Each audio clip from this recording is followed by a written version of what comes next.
नमस्कार दोस्तों, आपका स्वागत है एजुकेशन पॉइंट 1989 पर। आज हम लोग कक्षा 10 के इतिहास विषय के अध्याय 4 औद्योगिकीकरण का युग का वन लाइनर पर चर्चा करेंगे, जो एग्जाम की दृष्टि से अत्यंत महत्वपूर्ण है। आइए शुरू करते हैं, हम लोग अपने क्वेश्चनों पर चर्चा करते हैं। अध्याय 4 औद्योगिकीकरण का युग। इसमें पहला क्वेश्चन है, ईटी पॉल म्यूजिक कंपनी ने संगीत की एक किताब प्रकाशित की। किसकी किताब है? संगीत की किताब है, और ईटी पॉल म्यूजिक कंपनी ने इसे प्रकाशित करते हैं। ईटी पॉल कौन है? ईटी पॉल अमेरिका का एक संगीतकार था। ईटी पॉल अमेरिका का एक संगीतकार है।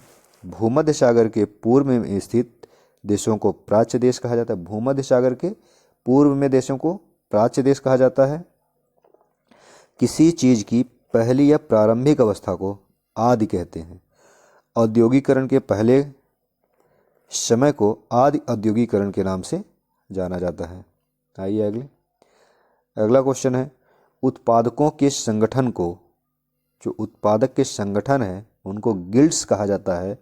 ऐसे व्यक्ति जो रेशे के हिसाब से ऊन को स्टेपल करता है उसे स्टेपलर कहा जाता है। ऐसे व्यक्ति जो रेशे को हिसाब से ऊन को स्टेपल करता है उसे स्टेपलर कहा जाता है। लंदन को फिनिशिंग सेंटर के रूप में जाना जाता है। लंदन को किसके रूप में जाना जाता है? फिनिशिंग सेंटर के रूप में जाना जाता है। ऐसा व्यक्ति जो फुल करता है यानी चुन्नटों के सहारे कपड़े को समेटता है उसे फुलर कहते हैं। ऐसा व्यक्ति जो फुल करता है उसे फुलर कहते हैं। ऐसा व्यक्ति जो रेशों के हिसाब से ऊन को स्टेपल करता है उसे हम स्टेपलर कहते हैं। बहुत ही महत्वपूर्ण क्वेश्चन है एक ये वह प्रक्रिया जिसमें कपास या ऊन आदि रेशों को कताई के लिए तैयार किया जाता है उसे हम कार्डिंग कहते हैं। कार्डिंग किसे कहते हैं? वह प्रक्रिया जिसमें कपास या ऊन आदि रेशों को कताई के लिए तैयार किया जाता है, कार्डिंग कहलाता है। ऐसा व्यक्ति जो फुल करता है यानी चुन्नटों के सहारे कपड़े को समेटता है उसे हम फुलर कहते हैं। ऐसा व्यक्ति जो रेशों के हिसाब से ऊन को स्टेपल करता है उसे हम स्टेपलर कहते हैं। सबसे पहली औद्योगिक क्रांति कहाँ होती है? इंग्लैंड में होती है। सबसे पहली सूती कपड़ा मिल रिचर्ड्स आर्कराइट ने लगाई थी। सबसे पहली सूती कपड़ा मिल किसने लगाई? रिचर्ड आर्कराइट ने लगाई। आइए अगले क्वेश्चन की ओर। सूती उद्योग और कपास उद्योग ब्रिटेन के सबसे फलते फूलते उद्योग थे। कौन? सूती उद्योग, सूती कपड़ा उद्योग और कपास उद्योग।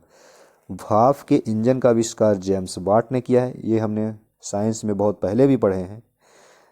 जेम्स वाट ने भाप इंजन का आविष्कार किया। विक्टोरिया कालीन ब्रिटेन में मानव की कोई कमी नहीं थी।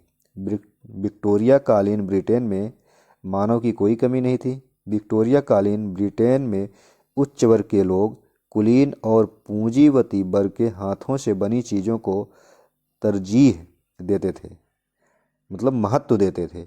विक्टोरिया कालीन ब्रिटेन के जो उच्च वर्ग के लोग थे वो कुलीन वर्ग और पूंजीपति वर्ग के हाथों की बनी चीज़ों को तरजीह देते थे। स्पिनिंग जेनी क्या है? स्पिनिंग जेनी बहुत पूछा जाता है, बहुत ही महत्वपूर्ण है। यह एक मशीन है। किसकी मशीन है? कताई की मशीन है। स्पिनिंग जेनी का आविष्कार किसने किया? जेम्स हारग्रीव्स ने किया है। स्पिनिंग जेनी एक कताई की मशीन है जिसका आविष्कार जेम्स हारग्रीव्स ने किया है। और कब किया है?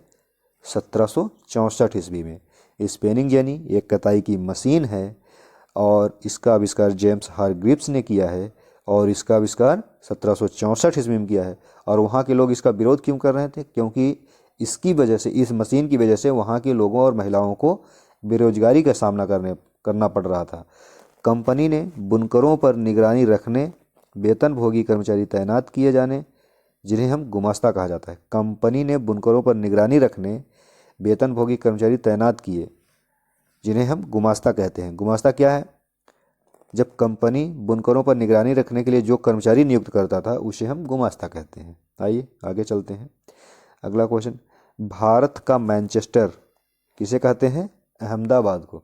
भारत का मैनचेस्टर कौन सा है? अहमदाबाद।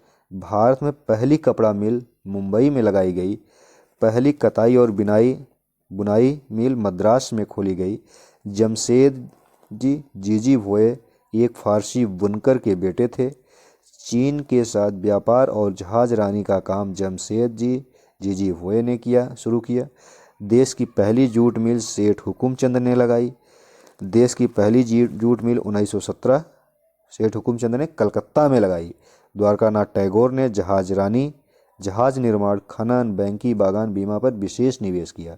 द्वारकानाथ टैगोर ने क्या किया है? जहाजरानी, जहाज निर्माण, खनन, बैंकिंग, बागान और बीमा पर विशेष रूप से निवेश किया था, इन्वेस्ट किया है। आइए अगले। जमशेदपुर में भारत का पहला लौह और इस्पात संयंत्र JN टाटा, जमशेद जी टाटा ने लगाया है।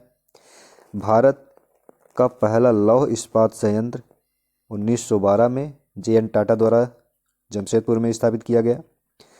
19वीं सदी में उद्योगपति नए मजदूरों की भर्ती के लिए पुराने और विश्वस्त कर्मचारियों को रखते थे, जिन्हें हम जावर कहते थे। जावर क्या है? जावर ऐसे लोग कहलाते हैं। 19वीं सदी में उद्योगपति नए मजदूरों की भांति भर्ती के लिए पुराने और विश्वस्त कर्मचारियों को रखते थे, जिन्हें हम जावर कहते थे। अलग अलग इलाकों में सरदार व मिस्त्री आदि को जावर कहा जाता है।